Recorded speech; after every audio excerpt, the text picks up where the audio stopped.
നവമി ദിനേശ് തുടരുന്നുണ്ട്. നവമി മൃതദേഹം ഉടൻ തന്നെ കൊണ്ടുവരും അല്ലേ? അങ്ങനെ കരുതാം അല്ലേ? പുറത്തേക്ക് ഉടനെ നമുക്ക് കാണാനാവും അല്ലേ?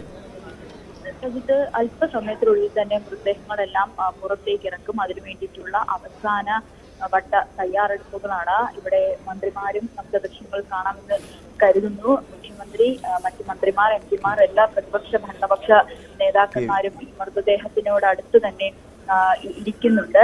അല്പസമയത്തിനുള്ളിൽ തന്നെ ഈ ആളുകളെ ഒന്ന് ഒഴിപ്പിക്കണം. കാരണം ആളുകളെല്ലാവരും ഇവിടെ കൂടി നിൽക്കുന്ന ഒരു സാഹചര്യമാണ്. അവരെ ഒന്ന് മറ്റ് സൗകര്യപ്രദമായവർക്കും കാണാൻ കഴിയുന്ന രീതിയിൽ സൗകര്യപ്രദമായ ഒരിടത്തിലേക്ക് മാറ്റിയതിനു ശേഷമായിരിക്കും മൃതദേഹം പുറത്തേക്ക് കൊണ്ടുവരിക. അതിനു വേണ്ടിയിട്ടുള്ള തയ്യാറെടുപ്പുകളെല്ലാം മൃതദേഹങ്ങൾ പുറത്തേക്ക് എടുക്കുകയാണ്. നമുക്ക് അതിൻ്റെ ദൃശ്യങ്ങൾ ഉടൻ തന്നെ പ്രേക്ഷകരിലേക്ക് എത്തിക്കാം. മൃതദേഹം പുറത്തേക്ക് എടുക്കുകയാണ്, വിമാനത്തിൽ നിന്നും പുറത്തേക്ക് കൊണ്ടുവരുന്നുണ്ട്. അത് ഉടൻ തന്നെ പ്രത്യേക സജ്ജീകരിച്ചിരിക്കുന്ന ഇടത്തേക്ക് കൊണ്ടുവരും. അവിടെയായിരിക്കും ആ മൃതദേഹങ്ങൾ പൊതുദർശനത്തിന് വേണ്ടി ഒരുക്കുക. അതിനാണിപ്പോൾ നടത്തിയിരിക്കുന്ന ക്രമീകരണങ്ങൾ. അവിടേക്ക് ഉടൻ തന്നെ കൊണ്ടുവരുമെന്നാണ് കരുതുന്നത്. നേരത്തെ മുഖ്യമന്ത്രിയുടെ വാക്കുകളാണ് ഇങ്ങനെയായിരുന്നു: വലിയ ദുരന്തമാണ് സംഭവിച്ചത്. കുവൈറ്റ് ഗവൺമെൻറ് നല്ല രീതിയിൽ ഇടപെടൽ നടത്തിയിട്ടുണ്ട്. അതിന് തങ്ങൾ നന്ദി അറിയിക്കുന്നു. കേന്ദ്ര സർക്കാരും ഉണർന്നു പ്രവർത്തിക്കാൻ കഴിഞ്ഞിട്ടുണ്ട്. പക്ഷേ സംസ്ഥാന ആരോഗ്യമന്ത്രി അങ്ങോട്ടേക്ക് അയക്കാനുള്ള മന്ത്രിസഭാ തീരുമാനമുണ്ടായിരുന്നു. പക്ഷേ അത് നിർഭാഗ്യകരമായി നടന്നില്ല. വിവാദത്തിനില്ല എന്നാണ് മുഖ്യമന്ത്രി പറയുന്നത്. എന്തായാലും ഇനി വേഗത്തിൽ കേരളത്തിലേക്ക് മൃതദേഹങ്ങൾ എത്തിച്ചപ്പോൾ അതിൻ്റെ തുടർ നടപടികൾക്ക് വേണ്ടിയുള്ള കാത്തിരിപ്പാണ്. അതിനുള്ള ഒരുക്കങ്ങളെല്ലാം പൂർത്തിയായിരിക്കുന്നു. മൃതദേഹങ്ങൾ അവിടെ എത്തിക്കുന്ന മുറയ്ക്ക് അത് നാടുകളിലേക്ക് എത്തിക്കുന്നതിന് പ്രത്യേക ആംബുലൻസ് സംവിധാനം സജ്ജമാണ്. ഒപ്പം അതിന് പ്രത്യേക പോലീസ് സുരക്ഷയും ഏർപ്പെടുത്തും.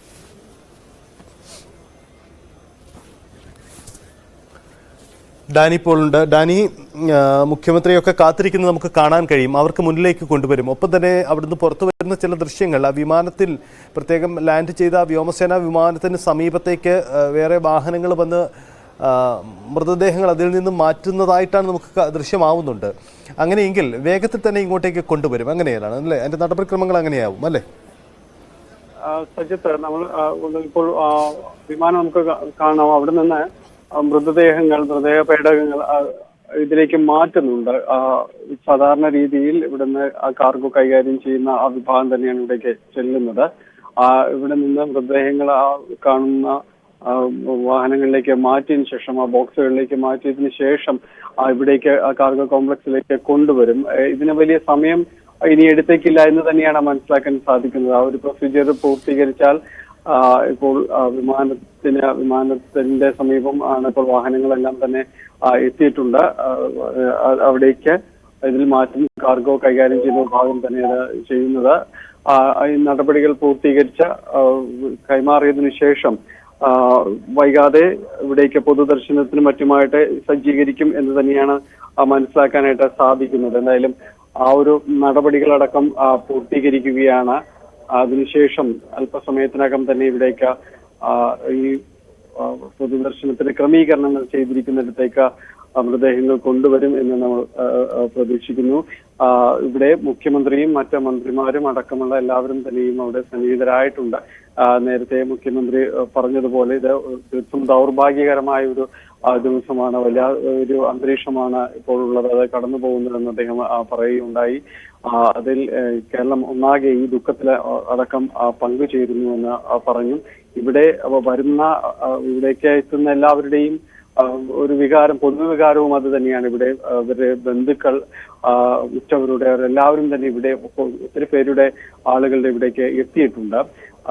പലർക്കും പരസ്പരം ആശ്വസിപ്പിച്ചുകൊണ്ട് ഇരിക്കുകയല്ലാതെ മറ്റൊന്നും ആർക്കും പറയുവാനോ ചെയ്യുവാനോ കഴിയാത്ത അത്യന്തം ദുഃഖഭരിതമായ ഒരു അന്തരീക്ഷമാണ് ഇപ്പോൾ നെടുമ്പാശ്ശേരി വിമാനത്താവളത്തിലേക്ക്, കാർഗോ കോംപ്ലക്സിലേക്ക് വന്നാൽ നമുക്ക് കാണാൻ സാധിക്കുന്നത്. നിരവധി പേർ അവിടെയുണ്ട്. ആരെയും ആശ്വസിപ്പിക്കാൻ കഴിയാത്ത രീതിയിൽ ഓരോ സമയവും കടന്നു പോകുന്നു എന്നതാണ്. ഇവിടേക്ക് അല്പസമയത്തിനകം നടപടിക്രമങ്ങൾ പൂർത്തീകരിച്ച് ഇവിടേക്ക് എത്തുന്ന തങ്ങളുടെ പ്രിയപ്പെട്ടവരുടെ ചേതനയേറ്റ ശരീരങ്ങളുമായി മടങ്ങിപ്പോകാൻ വിധിക്കപ്പെട്ടവരാണ് ഇവിടെ എത്തിയിരിക്കുന്നവർ. അതിൽ തങ്ങളുടെ ഊഴവും കാത്ത് അവർ നിൽക്കുന്നു എന്നതാണ്. നേരത്തെ മന്ത്രി റോഷി അഗസ്റ്റിൻ പ്രതികരിച്ചതുപോലെ ഇപ്പോൾ കൂടുതലായി ഒന്നും ചെയ്യുവാനോ പറയുവാനോ സാധിക്കുന്നില്ല. കാരണം ഇതൊരു പ്രത്യേക ഒരു മാനസികാവസ്ഥയിലൂടെ തന്നെ കടന്നു പോവുകയാണ്. ഇവർക്ക് വേണ്ട സഹായങ്ങളും സജ്ജീകരണങ്ങളും ചെയ്തു കൊടുക്കുക എന്നത് മാത്രമാണ് സർക്കാരിനും എല്ലാം തന്നെ മുന്നിലുള്ള ഒരു വഴികളെന്ന് അദ്ദേഹം പറയുകയും ചെയ്യുന്നു. അത് പൂർണ്ണ സജ്ജമായിട്ട് തന്നെ അത് പൂർത്തിയാക്കുകയും ചെയ്യുന്നുവെന്ന് അദ്ദേഹം സൂചിപ്പിക്കുകയുണ്ടായി. ഏതായാലും അത്തരം ക്രമീകരണങ്ങളെല്ലാം മുഴുവനായിട്ട് തന്നെയും പൂർത്തീകരിച്ചിട്ടുണ്ട്. ഇനി മൃതദേഹങ്ങൾ ഇവിടേക്ക് എത്തുന്ന മുറയ്ക്ക് ഒട്ടും സമയം വൈകുക. നേരത്തെ പ്രതീക്ഷിച്ചത് നമ്മൾ തുടക്കത്തിൽ പറഞ്ഞ് 11 മണിയെങ്കിലും അത്രത്തോളം ഒരു സമയമെങ്കിലും എടുക്കും ഈ ഒരു നടപടിക്രമങ്ങൾ പൂർത്തീകരിച്ചുകൊണ്ട് പുറത്തേക്ക് വരാനെന്ന് പറഞ്ഞിരുന്നു. അതേതാണ്ട് ആ സമയം തന്നെയാണ് ഇപ്പോൾ ആകുന്നത്. നേരത്തെ മുഖ്യമന്ത്രിയും സൂചിപ്പിക്കുകയുണ്ടായി ഈ സമയം അധികം എടുക്കാതെ തന്നെ എത്രയും പെട്ടെന്ന് ഈ ഉറ്റവർക്ക് ഈ മൃതദേഹങ്ങൾ അടക്കം അവർക്ക് കൈമാറുക എന്നതാണ് ചെയ്യാവുന്ന ഏറ്റവും വലിയ കാര്യമെന്നത്. അത് വേണ്ടി തന്നെയാണ് ഇപ്പോൾ ഓരോ കാര്യങ്ങളും പൂർത്തീകരിച്ചു കൊണ്ടിരിക്കുന്നത്. വ്യോമസേനയുടെ പ്രത്യേക വിമാനത്തിലാണ് മരണമടഞ്ഞ ഇന്ത്യക്കാരുടെ മൃതദേഹങ്ങൾ ഇവിടേക്ക് എത്തിച്ചത്. അതിൽ നെടുമ്പാശ്ശേരിയിലേക്ക് ആദ്യം വരുന്നത് തന്നെ കൂടുതൽ മലയാളികൾ ഇതിൽ ഉൾപ്പെട്ടിട്ടുണ്ട് എന്നതുകൊണ്ട് തന്നെയാണ് ഇവിടേക്ക് എത്തുന്നു. തൊട്ടടുത്ത സംസ്ഥാനമായ തമിഴ്നാട്ടിൽ നിന്നുള്ള 7 പേർ, കർണാടകയിൽ നിന്നുള്ള ഒരാൾ. അപ്പോൾ ഇവരുടെ എല്ലാം മൃതദേഹങ്ങൾ ഇവിടെ നിന്ന് കൊണ്ടുപോകുന്നതാണ് കുറെ കൂടി എളുപ്പത്തിൽ അവരുടെ സ്വഭവനങ്ങളിലേക്ക് തന്നെ എത്തിച്ചേരാൻ, അവരുടെ അടുത്തേക്ക് എത്തിച്ചേരാൻ എന്നുള്ളത് കൊണ്ടാണ് ഈ രീതിയിലുള്ള ഒരു ക്രമീകരണങ്ങളിലേക്ക് അടക്കം കടന്നിരുന്നത്. എന്തായാലും അത്തരം ക്രമീകരണങ്ങളുടെ ഒരു അവസാന മറകളിലേക്ക് എത്തിയിരിക്കുന്നു എന്നതാണ് നമ്മൾ ദൃശ്യങ്ങൾ കാണുന്ന വിമാനത്തിൽ നിന്ന് വ്യോമസേന വിമാനത്തിൽ നിന്ന് മൃതദേഹ പേടകങ്ങൾ ഇറക്കി തുടങ്ങുന്നതിലേക്ക് കാര്യങ്ങൾ എത്തിയിരിക്കുന്നു. അത് കഴിഞ്ഞാൽ ഇവിടേക്കാണ് കൊണ്ടുവരുന്നത്, കാർഗോ കോംപ്ലക്സിലേക്ക് കൊണ്ടുവരികയും പിന്നീട് അത് പൊതുദർശനത്തിലേക്ക് പുറത്തേക്ക് കൊണ്ടുവരികയുമാണ് ചെയ്യുന്നത്.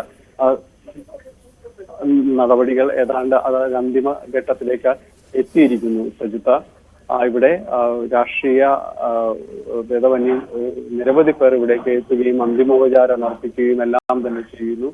അതിൽ ഓരോ പ്രദേശത്തെയും ജനപ്രതിനിധികളുമുണ്ട്. കാരണം ഇത് കേരളത്തിലെ വിവിധ ജില്ലകളിലായി 23 സഹോദരങ്ങളെ നഷ്ടപ്പെടുമ്പോൾ ഇവിടെ നിന്നെല്ലാം അവർ ജനപ്രതിനിധികളും MP-മാരും MLA-മാരും എല്ലാം തന്നെ ഇവിടേക്ക് എത്തിയിട്ടുണ്ട്. കേന്ദ്രമന്ത്രിമാരും നമ്മുടെ സംസ്ഥാന മന്ത്രിസഭയിൽ നിന്നുള്ള ഭൂരിഭാഗം പേരും തന്നെ എല്ലാവരും ഇവിടെ സന്നിഹിതരാണ്.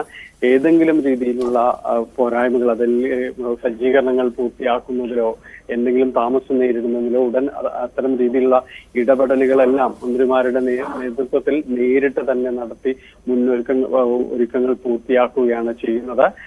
നോർക്കയും ഇടപെടുന്നു. വാഹനങ്ങൾ കൊണ്ടുപോകാനുള്ള സജ്ജീകരണങ്ങൾ ഇതെല്ലാം തുടക്കത്തിൽ തന്നെ ഒരുക്കിയിരുന്നു. ഒപ്പം പൈലറ്റ് വാഹനങ്ങൾ, പോലീസ് പൈലറ്റ് വാഹനങ്ങൾ ഒരുക്കിയിട്ടുണ്ട്. ഓരോ ആംബുലൻസിനെയും പൈലറ്റ് വാഹനങ്ങൾ ഉണ്ടാകും. സംസ്ഥാന അതിർത്തി കടന്നു പോകുന്ന തമിഴ്നാടിനെയും കർണാടകയിലെയും ആംബുലൻസുകൾക്ക് അവരുടെ സംസ്ഥാന അതിർത്തി വരെയും പൈലറ്റ് വാഹനങ്ങൾ ഉണ്ടായിരിക്കും എന്ന് വ്യക്തമാക്കിയിട്ടുണ്ട്. എന്നാലും ഇതിന്റെ ഒരു അവസാന ഘട്ട ക്രമീകരണങ്ങളിലേക്കാണ് കടക്കുന്നത്. അല്പസമയത്തിനകം തന്നെ മൃതദേഹങ്ങൾ അവിടെ കാർഗോ വാഹനങ്ങളിലേക്ക് കയറ്റും. മൃതദേഹ പേടകങ്ങൾ കാർഗോ വാഹനങ്ങളിലേക്ക് കയറ്റും എന്നാണ് മനസ്സിലാക്കുന്നത്. സജിത, യെസ്, അതാണ് ക്രമീകരണം അവിടെ നടത്തിയിരിക്കുന്നത്. എന്തായാലും വേഗത്തിൽ മൃതദേഹങ്ങൾ പുറത്തേക്ക് വരുമെന്ന് നമുക്ക് പ്രതീക്ഷിക്കാം. ചില നടപടിക്രമങ്ങൾ സ്വാഭാവികമായും പൂർത്തിയാക്കാനുണ്ട്. ഒന്ന്, മൃതദേഹങ്ങൾ അവിടുന്ന് തിരിച്ചറിഞ്ഞ് ഇവിടേക്ക് എത്തിക്കേണ്ട, കൊച്ചിയിലേക്ക് ഇറക്കേണ്ട മൃതദേഹങ്ങൾ അത് പ്രത്യേകം തിരിച്ചിറക്കണം. അങ്ങനെ ചില നടപടിക്രമങ്ങൾ ഒരുപക്ഷെ ഉണ്ടാക്കാം. എന്തായാലും കാർഗോ കോംപ്ലക്സ് വഴിയായിരിക്കും അത് പുറത്തേക്ക് ഇറക്കുക. അതിനുശേഷമായിരിക്കും അവിടെ പൊതുദർശനത്തിന് വേണ്ടിയുള്ള അവിടേക്ക് കൊണ്ടുവരിക എന്നാണ് മനസ്സിലാക്കുന്നത്. തമിഴ്നാട് സർക്കാരിൻ്റെ പ്രതിനിധികളുണ്ട്. ഒപ്പം പിന്നീട് കർണാടകയിൽ മരണപ്പെട്ട ഒരു കർണാടക സ്വദേശിയുടെ മൃതദേഹം കൂടി കൊണ്ടുപോകേണ്ടതുണ്ട്. മറ്റ് ആംബുലൻസ് സജ്ജീകരണങ്ങളെല്ലാം ക്രമീകരിച്ചു കഴിഞ്ഞു. ഒപ്പം നാടുകളിലും സ്വന്തം നാട്ടിലും അത്തരം ക്രമീകരണങ്ങൾ പൂർത്തിയായിട്ടുണ്ട്. എന്തായാലും